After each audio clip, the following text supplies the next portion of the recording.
Do you love me?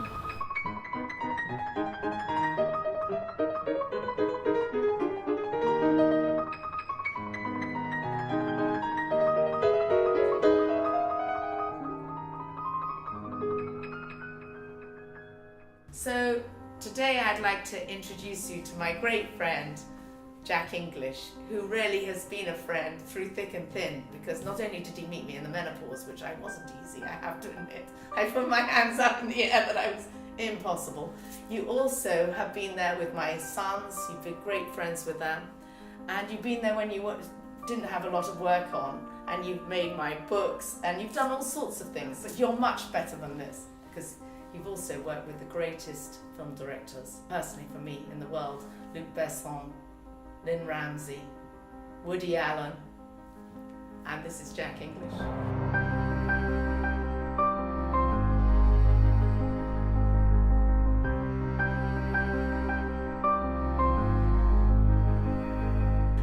I think the story I like the most about you, and this is when I really thought I must meet him, was the story that when you had no money, you went out and bought Emmy. So tell the story, what it was like that day, before we get on to the hard stuff. I just wanted to make myself feel better, and I probably got, in those days, a couple of £100 to my name, which I spent on an umbrella from Hermes. And what did it feel like, this umbrella? Did you keep the umbrella? Have you still got the umbrella? No, I think I lent it to someone for a wedding and I never got it back. I can't remember, but it made me feel good for 5 minutes. Yes. Which in those days I was interested in. Yeah, exactly, because you really worked upon yourself. So let's talk about film, what it was like to make films with, say, Luc Besson. How it started for me was being hired by Gary Oldman to shoot Nil by Mouth. And it just so happened that Luke had produced Nil by Mouth. And then when Nil by Mouth finished, or was coming to an end, yes, Gary said to Luke, you have to meet this photographer that I've got on my film. And so off I went to Pinewood with a portfolio in my hand. Well, looking back on it, it was great. I mean, I was just pleased to be in a meeting with him, really. And my portfolio in those days was had no film stills in it. It was black and white portraits of people in the music business, from Ginger Baker to Eric Clapton. He looked at these black and white portraits and he said, I'm here for 6 months shooting the film, and I'm here and I would like you to come in for 20 days and choose whatever days you want and do whatever you want. And I thought, that's fantastic, what an amazing offer. And I got home and the next day the phone rang, and it was the line producer of the film, and he said he wants you to come in every day.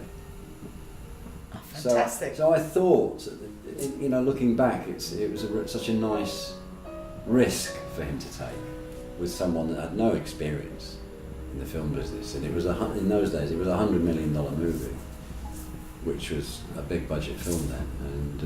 And he took, and he gave me the gig, and so whatever anybody else ever says about Luke, I thought it was an amazing risk for him to take and an amazing opportunity for me. And I stood there the first day, like this.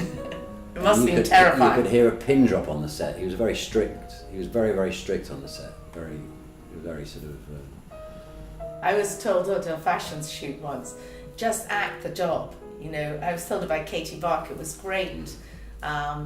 In a way, because she said, just act it, Amanda, that you can do it. Mm. So what was your favourite film that he directed, Luke? Well, I always liked working with him because he, whether you're a fan of his films or not, he operated the camera, he was really interested in photography, he loved photography. Yes, you can see that. So he gave me a lot of time, a lot of space, and kind of let me do what I wanted, which is quite unusual.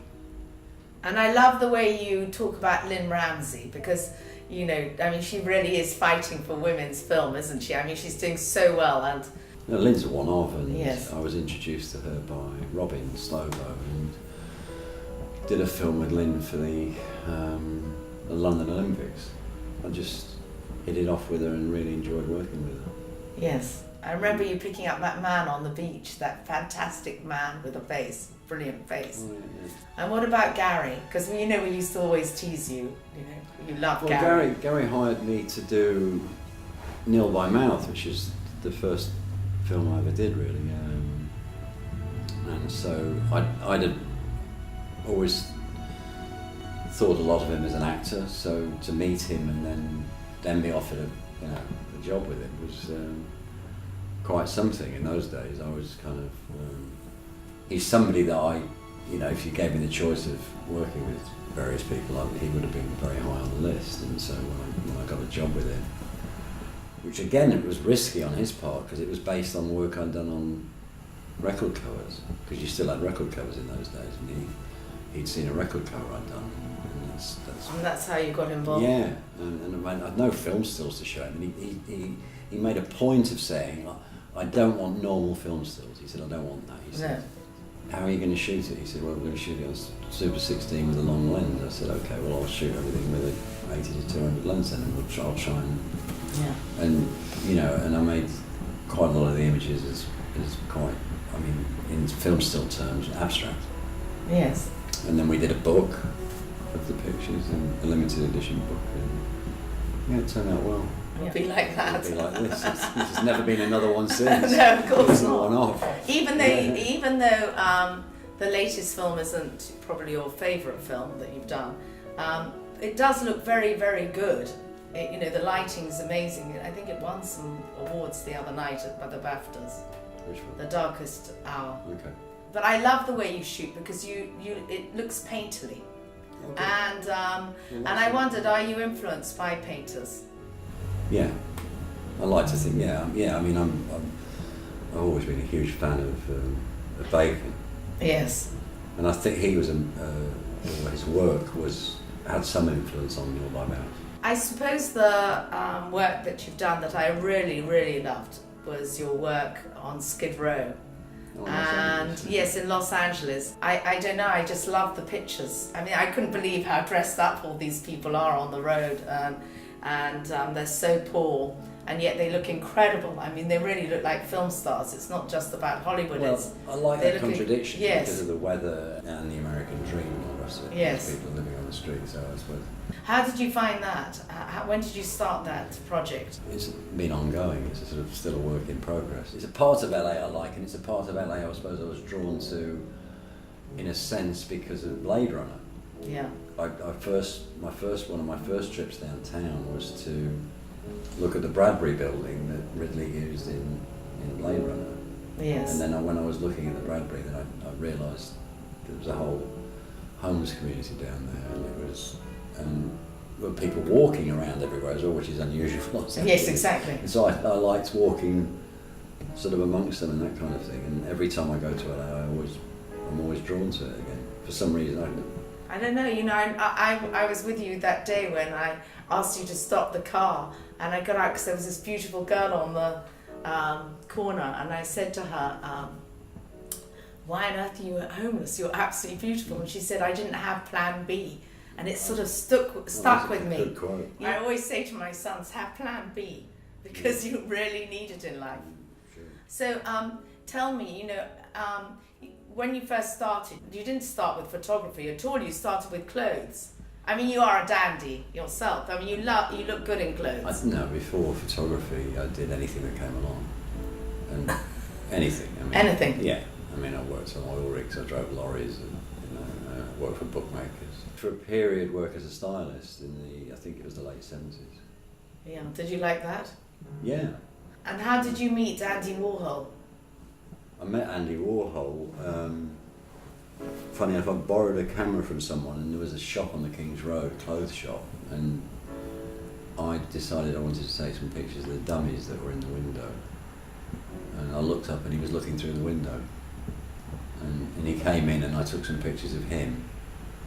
And he had a sort of small entourage with him, and I wound up spending the day with him. That must be incredible. Yeah, he was very quiet. He didn't say very much, but I was pleased to have these pictures of him. I loved his book A to Z with Andy Warhol. Telling him how to get through life. He's very, very clever. So how's the stroke affecting you? I suppose what pissed me off is I stopped drinking. I stopped taking drugs a long time ago. Then I stopped smoking. And I cycle everywhere. I mean, you're very fit. And then I got a fucking stroke. And when you were growing up, where did you actually come from? Tell us. Where my parents come from? Yes, yes. My mother was Dutch and my father was English, and they met during the war, during the the end of the German occupation in Holland. Yes. So my father was a soldier in Holland. Met this young Dutch girl and came home with her. Well, I don't blame him. No, neither do I. No. But you told a wonderful story about going to Holland. Well, yeah, I wound up doing a film in Holland. I hadn't been back there for such a long time, and I went back to where I actually went and I was shown the building where my father was stationed during the war, and it hadn't changed. And I remember staring at this building and thinking of this guy, my father, meeting my mother towards the end of the war, and how amazing that must have been. The feeling to have survived the war, to have fallen in love, to go home with the person you love. I thought it must have been an extraordinary experience. How does music influence you? Does it influence you? When I was recovering from the stroke and I first came out of hospital, I was walking a lot and I'd listen to music the whole time. And you pointed out the app on the phone, and I discovered I was walking 8, 9, 10 miles a day. And you were a lunatic. I have a French radio station on in the flat in the morning called FIP, which is broadcast from Paris, which I like because they play a big variation of music. Yeah. And what is your next film that you're going to do? I have no idea yet. You have no idea? No. And who would you like to work for, if you had any choice and that you haven't worked for? Paul Thomas Anderson, Yeah. who I came very close to working with recently, but it went a bit pear-shaped at the last minute. Do they ever give any awards for still photographers? Not that I'm aware of. Yes. I mean, you have a whole gang, don't you? You meet the boys. You love the boys, don't you? I mean, Gary.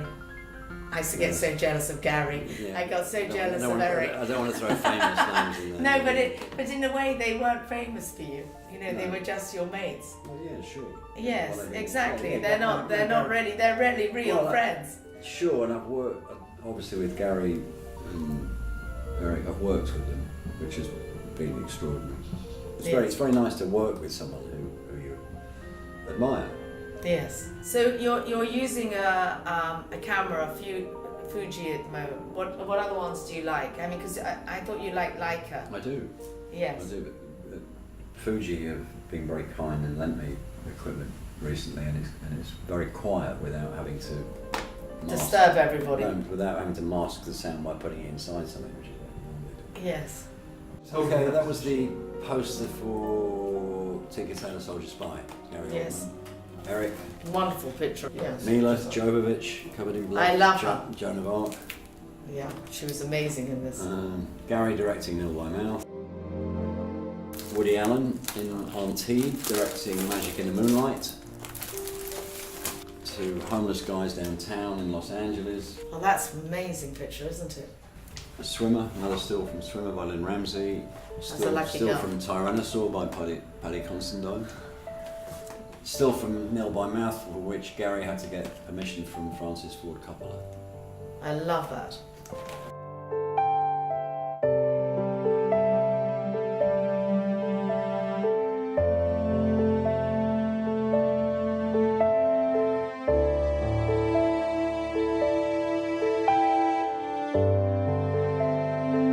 So anyway, Jack, thank you very much for giving us.